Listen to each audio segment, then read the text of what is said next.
नमस्कार. मंदार सुमंगल या चॅनलमध्ये आपल्या सर्वांचं स्वागत आहे. मी मंदार खळदकर गुरुजी.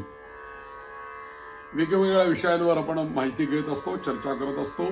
आज आपण पाहूया, एखादी स्त्री जर का गर्भवती असेल तर अशा गर्भवती स्त्रीच्या पतीने काय काय नियम पाळायला सांगितलेले आहेत धर्मशास्त्राने आणि काय काय विचार आपल्या पूर्वसुरींनी करून ठेवलेला आहे. आपल्याकडे दोन्ही धर्म सांगितलेत.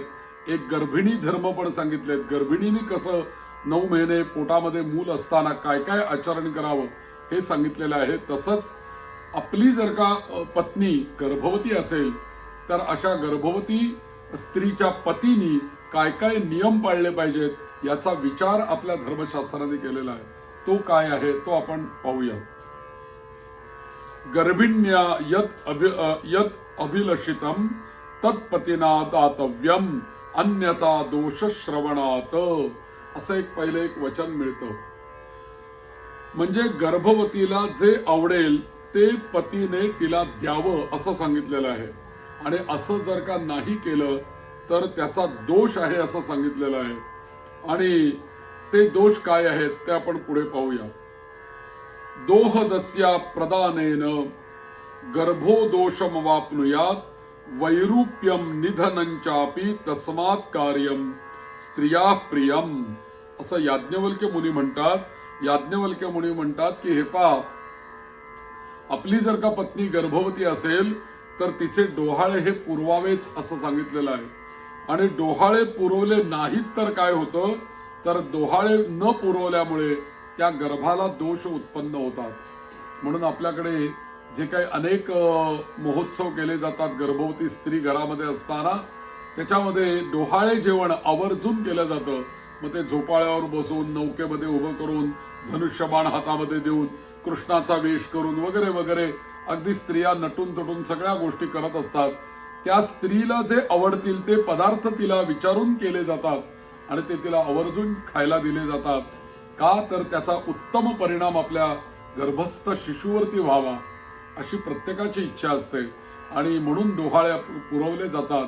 आणि असे डोहाळ जेवण करत असताना मात्र गर्भामध्ये मूल असताना 6व्या महिन्यामध्ये आणि 8व्या महिन्यामध्ये तरी कमीत कमी संस्कार करून घ्यावेत. त्याला गर्भसंस्कार असं म्हटलेलं आहे. पुंसवन, अनवलोबन, सीमंतोन्नयन असे 3 संस्कार आहेत. ते एकत्र आपण 6व्या महिन्यामध्ये करू शकतो किंवा 8व्या महिन्यामध्ये विष्णू बली नावाचा संस्कार आहे तो आपण 8व्या महिन्यामध्ये करू शकतो. हे विधिपूर्वक दोन्ही संस्कार करावेत. आणि याशिवाय हे संस्कार करत असताना चांगल्या गोष्टी तिला ऐकवाव्यात, चांगली चरित्र ऐकवावीत, चांगलं पुस्तक तिला वाचायला द्यावेत. उगाच हाणामाऱ्याचे सीन, काहीतरी घाणेरडी दृश्य, घाणेरड्या सिरियल असंच जर का ती बघत बसली किंवा घरामध्ये आरडा ओरडा भांडणं असं जर का सतत आजूबाजूला वातावरण असेल तर याचे सगळे परिणाम त्या गर्भस्थ शिशूवरती होत असतात. म्हणून घरातल्या सगळ्या लोकांनीच काळजी घेणं गरजेचं आहे की आपल्या घरात जर का गर्भवती एखादी स्त्री असेल तर तिची सर्वांनी काळजी घेतली पाहिजे. आणि म्हणून ह्या संस्कार आणि या सगळ्याचा विचार आपल्याकडे केलेला आहे. असे जर का डोहाळे पुरवले नाहीत तर दोष आहे असं याज्ञवल्क्य मुनी म्हणतात. गर्भाला दोष लागतात आणि गर्भाला काय होऊ शकतं, याज्ञवल्क्य म्हणतात विरूपता येऊ शकते किंवा गर्भपात होऊ शकतो. म्हणून स्त्रियेला प्रिय असणाऱ्या गोष्टी या काळामध्ये आवर्जून पुरवाव्यात आणि कराव्यात असं सांगितलेलं आहे. गर्भिणी वांछित द्रव्यं तस्मै दद्यात् यथोचितम सूते चिरायुषम पुत्रम अन्यथा दोषमर्हति. संग्रहामध्ये असं सांगितलेलं आहे की गर्भवतीला पाहिजे असलेली गोष्ट यथायोग्य द्यावी आणि त्यामुळे दीर्घायुष्य अशी संतती जन्माला येते, अन्यथा नाहीतर दोष उत्पन्न होतात असं सांगितलेलं आहे. पुढे असं सांगतात की वपनम मैथुनम तीर्थम वर्जयेत गर्भिणी पती श्राद्धंच सप्तमान मासात ऊर्ध्वन चान्यच्च वेदवत इति. श्राद्धम श्राद्ध भोजनम इत्यर्थ. अन्यत्तु शवानुगमनादी म्हणजे अश्वलायन आचार्य असं म्हणतात की हे पहा म्हणे गर्भवती जर का तुझी स्त्री असेल पत्नी असेल तर वपन करणं म्हणजे सगळे केस काढणं वस्तारेनी, क्षौर करणं, मुंडन करणं, त्याच्यानंतर मैथुन करणं, त्याच्यानंतर तीर्थयात्रेला जाणं, त्याच्यानंतर श्राद्धाला जेवायला जाणं, त्यानंतर एखाद्या प्रेताबरोबर वैकुंठामध्ये जाणं, शवानुगमन, प्रेतासोबत स्मशानामध्ये जाणं, या गोष्टी गर्भिणी पतीने केव्हापासून वर्ज कराव्या?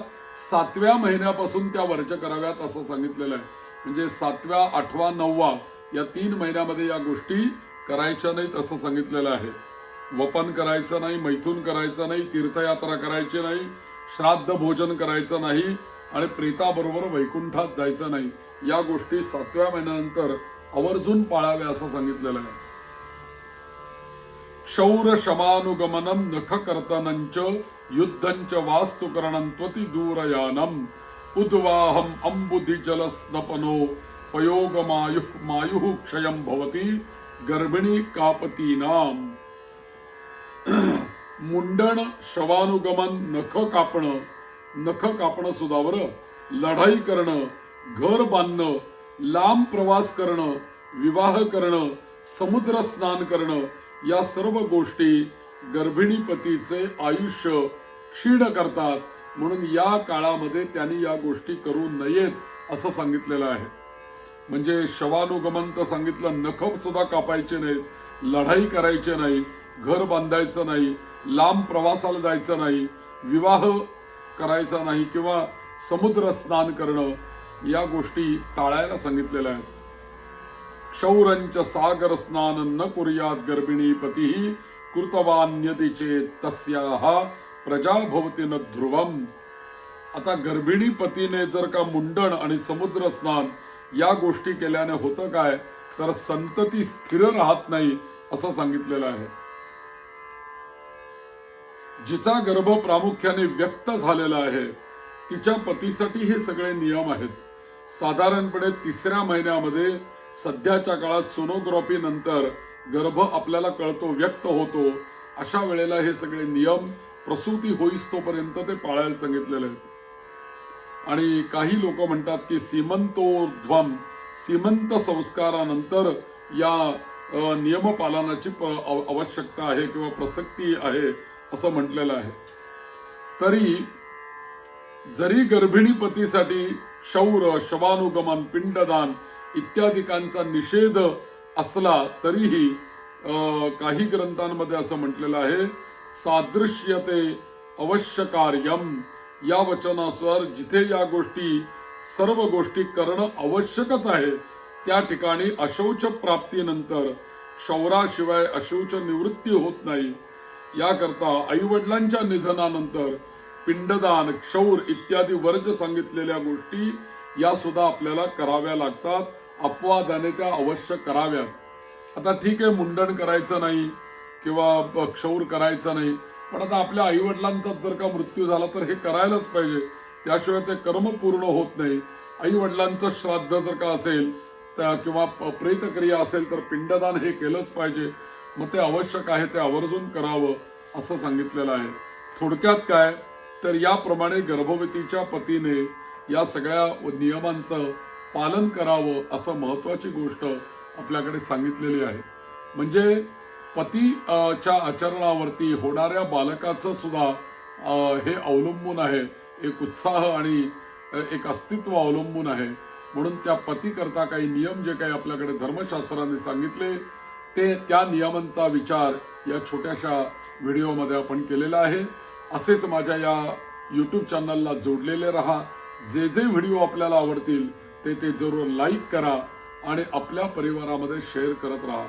चांगली माहिती लोकांपर्यंत पोहोचवल्याचं आपल्यालाही निश्चित पुण्य लाभेल. तर असेच जोडलेले राहा. जय श्रीराम. मंगलमूर्ती मोरया.